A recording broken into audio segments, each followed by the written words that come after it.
everybody, welcome back to the channel. Today, I thought it's about time we finally going to give y'all a market update. A little market update, because we don't talk about the market a lot. We talk a lot more about the areas and the things around town. If you want to see that stuff, make sure you subscribe, by the way. Make sure you get down there and do that. We do those videos all the time, show you the areas, the neighborhoods, the suburbs. But today, giving you a little insight on the market, not just the raw data too. We got some graphs, but we got that on the ground, especially Charles.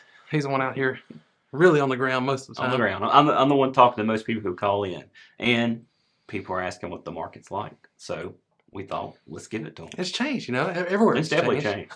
Here, it's still advantageous. People are coming here, cost of living, great cost of living. You get more for your money than you can in other parts of the country. Have prices gone up over the last few years like they have everywhere else? Of course. Sure they have, but everywhere is a little bit different. So we want to dive into that a little bit and give you some insight, give you the graphs, but also kind of tell you it's not the full story. We want to give you the full story.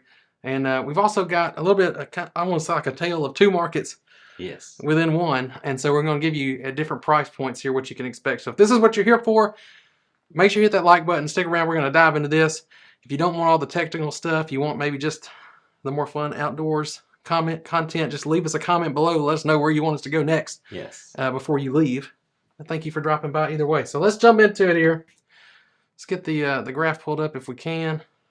That was supposed to do it. There it goes. Awesome. All right, so. And this is? This is under 400,000 here. So we've got two. We've got, I'm trying to zoom in so y'all can see this better. Under 400,000 and over 400,000. So we've got a few different metrics here that we looked at, but we're looking at from January through June. So basically year to date. Obviously, we don't have July data in. That's correct. Just I tried, and it said not able. Couldn't do it. But so, starting off here under 400,000, you see both under 400,000 and over 400,000 listings have gone up. That's correct. Which we need. But it's also expected, right? It's expected because this is from January into the summer, so naturally inventory starts creeping up, coming into the spring and on into the summer. That's right. You may have heard real estate is fairly cyclical. But and people do buy and sell year round. That's right. Yeah, even here in January, we had how many is that? 29 listings there, and then if you go, that's over 400,000, and over 200 listings under. So, and with that being said, we are definitely still in a low inventory market. Oh yeah, for sure. But we'll get to that in just a few more graphs. For sure. But you see, this is kind of one part of that. You see the number of listings coming up. That's more just a raw number there. And then you also have price trends. So where's the price trend going?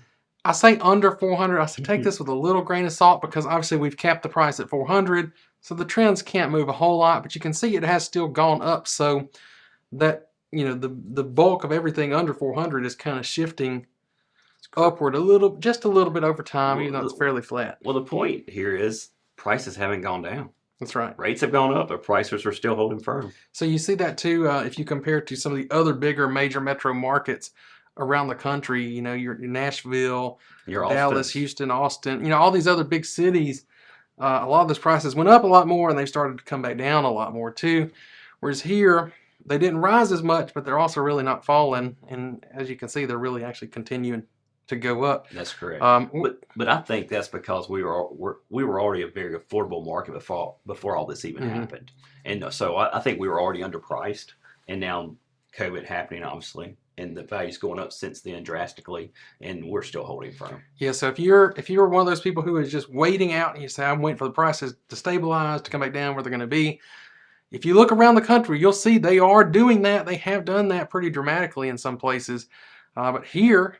We're just not seeing it because, again, I think you have a little bit more stability here. You're not subject to those crazy swings up and down like you do in some of the bigger markets with a lot. Maybe they've got a lot more going on, but that a lot more going on can kind of make you nervous sometimes. That's correct. When you bought it. When you have 500,000, now it's worth 350 or something like that. Well, when you have a lot of industries moving into your city, right, and then things happen with the market, and they start either not hiring any more employees or they start laying people off, it can affect home values. That's right. Here, like Jared was saying, we're very stable. I mean, some of our biggest employers are the government, education, and healthcare. So they all are pretty stable regardless of the market. Now, I want to say here, this next part I feel like is a little better indicator of what's going on. As we get into the sale to list price. So what is it, what is it listed for versus what is it actually closing for? And you can see there, here over 400,000, we're just kind of hovering more or less around 98%. We were down to 97 in January, but it's pretty flat. Bumped up in February, which is kind of odd. We bumped up February and then came down, but we've been pretty much flat since March. But inventory was, as we saw, inventory was way lower back then. Yes. Because basically February closings were this very few listings back in January. So that probably had something to do with that. Supply and demand. But pretty flat since then, and pretty much the same story over here. But what's interesting, I thought, here you're getting close to 97 or 98% of the list price as the close price over 400, where you're actually getting a little bit lower, 97% under 400,000. You would think that hotter market where there's obviously a lot more movement, more affordable, you're gonna get under, right? I'm gonna throw you a curveball there. Maybe because that market's hotter, the sellers and the agents are helping or trying to push the values up even more. And the market or the appraisers are saying, no, this is what it's valued at. That could be it. That's one thing. And then I think too here, if you were, and you let us know in the comments down below if you were somebody who was looking to buy in the last, or you did buy in the last 2 or 3 years, you probably know, especially if you were in that price point, you weren't getting any closing costs paid for. No. In a lot of instances, you weren't getting any repairs done or even a home inspection. You're waiving home inspections. You're waiving appraisal contingencies, doing kind of some crazy stuff. Yeah, and it wasn't 97%. It would have been probably 105%. You know, people were going over and paying out of pocket over the appraised value, 2 to 3 years ago. So now you're coming in under and you're getting those things. So this night, if you factored all those things in that we're talking about, I think really you'd be more like 93, 94% on this here, but you don't see that in the raw data. So it's a lot harder to find that if you're not actually out here dealing with it and seeing how this is working on the ground. So that's correct. Little distinction there. We have stories there. I have a client now that's ended up paying $13,000 over appraised value to get a house, certain area, and he wanted to live in that area, and that's what he had to do to get a house. He lost three houses, and he said, I'm tired of losing, let's get a house. And that's what we had to do for him to get a house. Now he's paying $13,000 above, but he still had the home inspection in there. He still get repairs. Actually, I take that back, we had home inspection there, but he agreed to no repairs as long as the home inspection was good. So there were no repairs. Yeah, so you've got that still going on in some areas and some parts of the market. And then others, we've got new construction, we've got builders. They're not really advertising it a lot right now. They do here and there, but right now I don't think they're heavily promoting. But you can come in and negotiate, 6, 7, maybe 10,000 in some instances. Possibly get incentives like Jared is saying, and that you definitely wouldn't have got a year ago. Right. Some things that they're willing to do today that they wouldn't do before. Yeah. So I know for sure we had the one client that came in and negotiated. Yep. You got 10,000. 10,000 in seller concessions. So I mean that's happening too at the same time. So there's a lot of unusual stuff. That's what's weird, right? It's like it's still a seller's market, but sellers are willing to do that potentially, depending on the house and the seller, to sell a house, even though we are in a seller's market. It's what was it? What's the days on? Are we there yet? We haven't got to days on market. That's the next thing. I'm getting ahead. Before myself. I get there, if you're watching this far into a market update video about here, I want to say, obviously, I'm telling you, there's a lot of stuff going on that you just don't see if you're looking at, Realtor.com or news or articles. If you're not here on the ground experiencing this, we are. That's what we're here for, to help you. That's right. So don't just watch the video. Take a step further, right here on the screen. What you see? You got to shoot us a text, give us a call, whatever you got to do to reach out to us, so we can help you make your move here a lot smoother. That's right. Whatever it takes. Even if you got to. I don't know if he knew I was gonna do that right in his ear, but. I was ready. I was prepared. All right, back to this here. We want to get into the days on market, which this is where you can see some of the most dramatic changes over the last few months. And really, at both ends of the market, the days on market have come down. Yes. But we were talking before we got on here to make this video. You see here up above 400,000, we're down to 27 days on market as the median, whereas under 400,000, it's just 8 days. 8 days. So things are moving quickly. So if you see something you like, that's telling you one thing. You got to jump on it quick. Yes. If you're under 400,000. Especially under 400,000. Right. If you over 400,000, You still got to jump on it quick. It's still less than 30 days. But maybe you can think, maybe you can sleep on it one night. You can't sleep on it on under 400,000. If it's good, you like it. Somebody else does too, and they're writing their offer while you're thinking. And then what I told Jared earlier was on that 400,000 plus when it's still like 27 days, that's misleading because somebody could have said, well, I lost out on this house. I'm going back to my second option. And then you're going, two people, maybe three people are going after that house at 400 plus. That's what's weird about this market. That's right. I can't tell you how many times there'll be a house that's been on the market for 60, 70 days. And then you're going to put an offer. Oh, we just got two other offers. It's Like, just, are you how would serious? this happen? But it does happen. I had that happen I know. with a YouTube client. We went and put an offer. I said, well, let me call just to make sure it'd been on, I think, 12 plus days. It was under 300,000. And I called the office. He's like, Charles, we actually do have two offers. Are you going to submit one? I said, yes, we will be submitting an offer. We submitted it. We went in strong and we won. But here's another little point here for you, though. If you are that person who really, hey, I need the closing costs, I need some extra concessions, I need the seller to really be cooperative with me.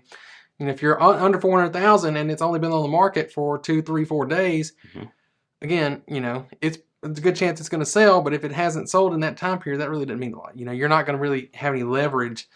But if you get over that 8 days, if you get 15, 20 days, well, now that seller is kind of like, well, why haven't we sold yet? And you're, other people are asking, why isn't this house sold? What's wrong? That is correct. Yeah. But then again, you got to be careful because of that weirdness of this market. It could be a second option still.